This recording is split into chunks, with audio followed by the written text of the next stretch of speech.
प्राचीन रत्न का अनावरण। नालंदा का जन्म स्थल की कथा।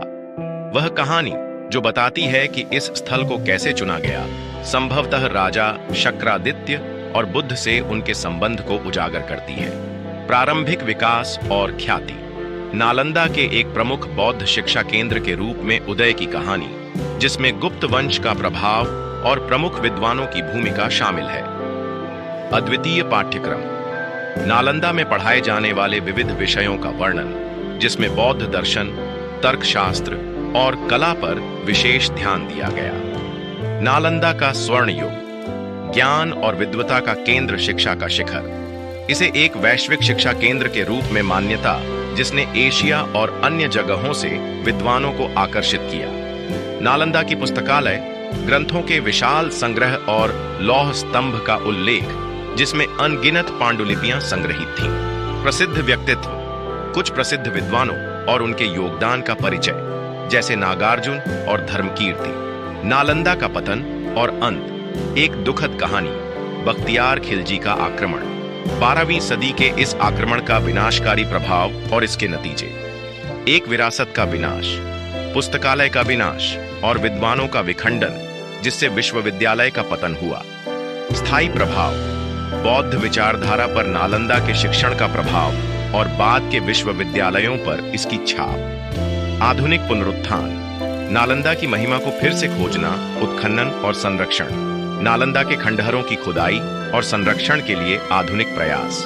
नालंदा विश्वविद्यालय का पुनर्जन्म। आधुनिक नालंदा विश्वविद्यालय की स्थापना और समकालीन शिक्षा को बढ़ावा देने पर उसका ध्यान। नालंदा की स्थायी भावना।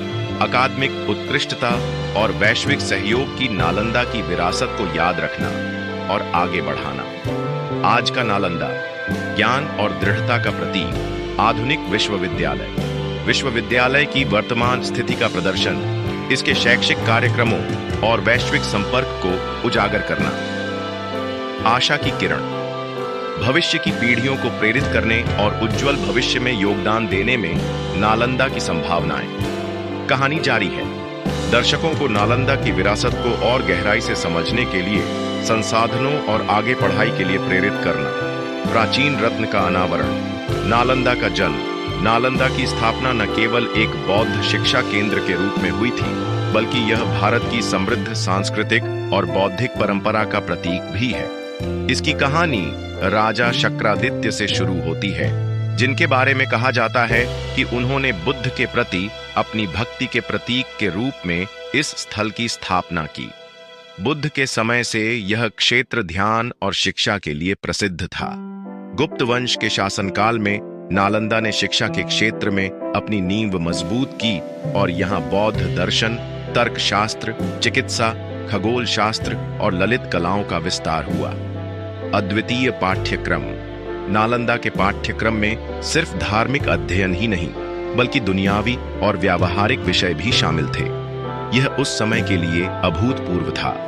यहाँ पढ़ाए जाने वाले विषयों में योग, वैदिक साहित्य, गणित, विज्ञान, चिकित्सा और खगोल शास्त्र प्रमुख थे। इस तरह नालंदा ने एक ऐसा शिक्षण मॉडल प्रस्तुत किया जिसमें धर्म और विज्ञान दोनों का समावेश था। नालंदा का स्वर्ण युग। ज्ञान और विद्वता का केंद्र, शिक्षा का शिखर। नालंदा न केवल भारतीय उपमहाद्वीप बल्कि पूरे एशिया के लिए शिक्षा और ज्ञान का केंद्र बन गया। चीन, कोरिया, तिब्बत, मंगोलिया, फारस और सुदूर दक्षिण एशिया के छात्र और विद्वान यहाँ अध्ययन करने आते थे। प्रसिद्ध चीनी यात्री वेन त्सांग और इत्सिंग ने नालंदा का विस्तार से वर्णन किया है। नालंदा की पुस्तकालय, यहाँ की पुस्तकालय 3 विशाल भवनों में स्थित थी। रत्नसागर, रत्नोदधि और रत्नरंजक। इन भवनों में लाखों दुर्लभ पांडुलिपियां और ग्रंथ संग्रहित थे।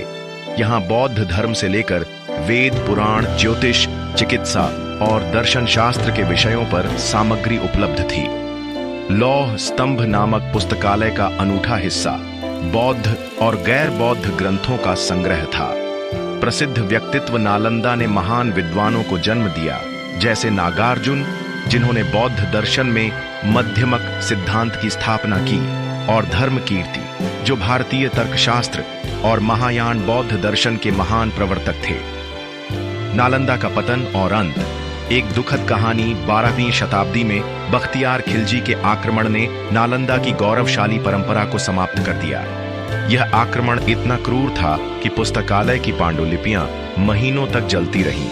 यह सिर्फ भवनों का विनाश नहीं था, बल्कि ज्ञान की एक पूरी परंपरा का अंत था।